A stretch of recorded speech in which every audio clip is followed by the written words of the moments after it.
Now, I'm sure you're asking yourself, okay, I've got a pretty good grasp on what my house will eventually look like, and I've got a pretty good idea on how to find a house that, gets me started. But I don't have any clue on how to determine what a renovation cost might look like.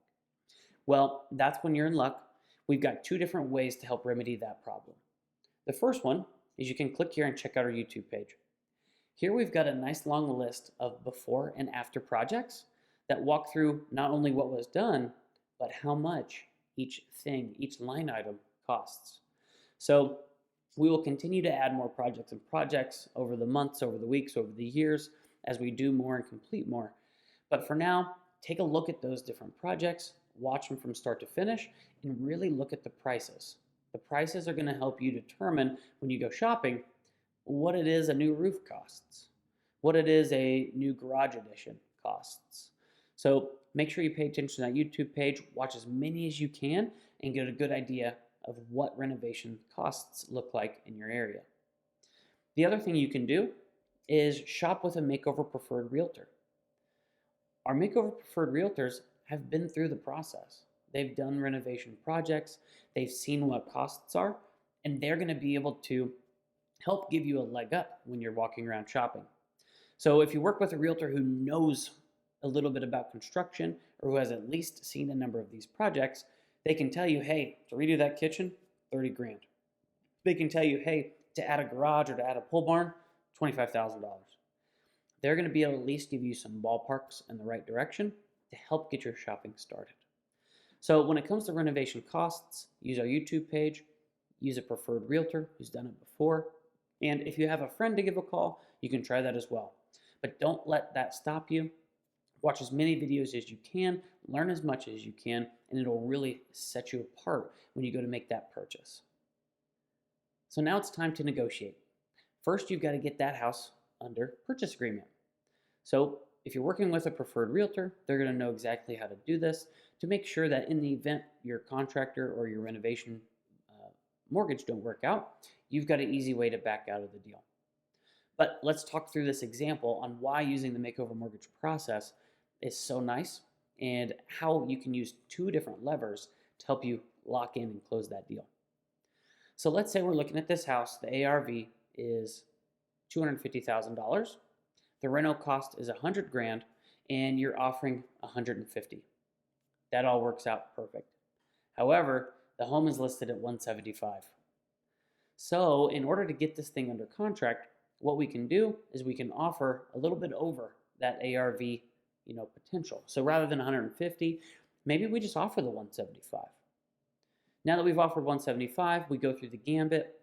We work with our contractor, we work with our HUD consultant, and we come up with this nice big long list of things that need to be done.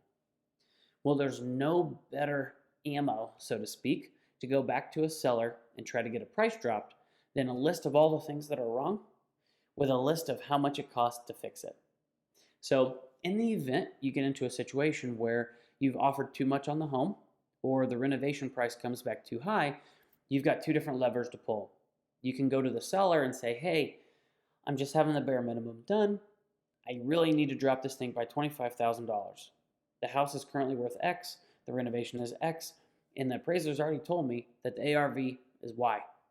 So that's going to give a seller a really good reason to go, okay, another person who's going to buy this home is going to find the same issues, so I might as well drop my price and move on.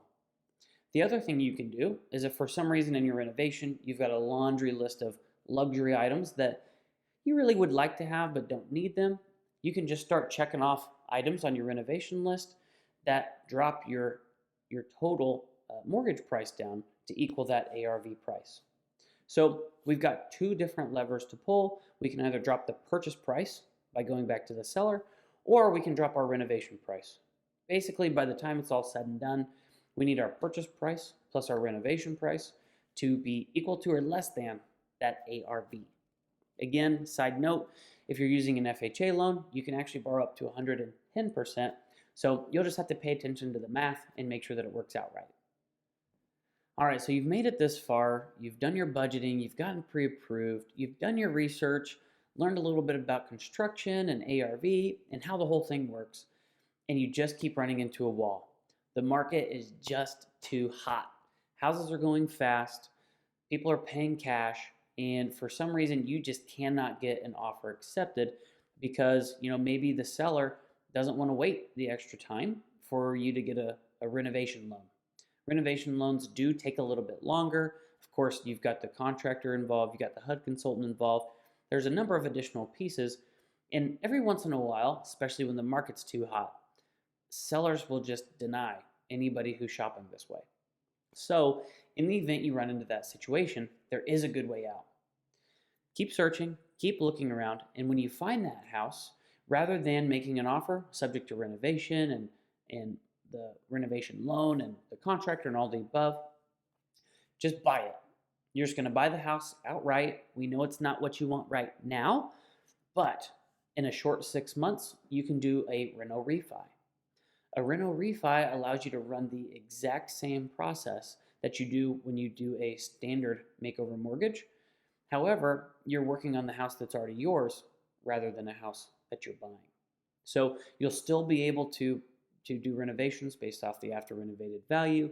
You'll still be able to do all of the same renovations that you would have planned to. You're just going to wait a little bit longer. So, like for instance, right now it's April of 2022, and the housing market is the hottest it has ever been. Houses that are worth buying are just flying off the shelves day of, next day, with 15 to 20 offers. So if you find yourself in a situation where you just cannot get a seller to accept one of your offers, just buy the house outright, and then you're going to do a reno refi 6 months later. We do have a whole module on the reno refi and how it works later, so pay attention to that. I think you're ready. You've determined how much you want to spend. You've determined what that house looks like. You've learned a little bit about construction, ARV, the reno refi, all of the above. This is a pretty good kit, a pretty good explanation of how you need to go about shopping. Think like an investor. You're going to be shopping for a house that is outdated, it's old, it's got some damages, but it's located in the area that you want to live in. You've really got to pay attention and see what the house can be, not what the house currently is. So we don't think there's any better way than shopping using the Makeover Mortgage Process. Now that you know how to shop for a makeover home, it's time to get started.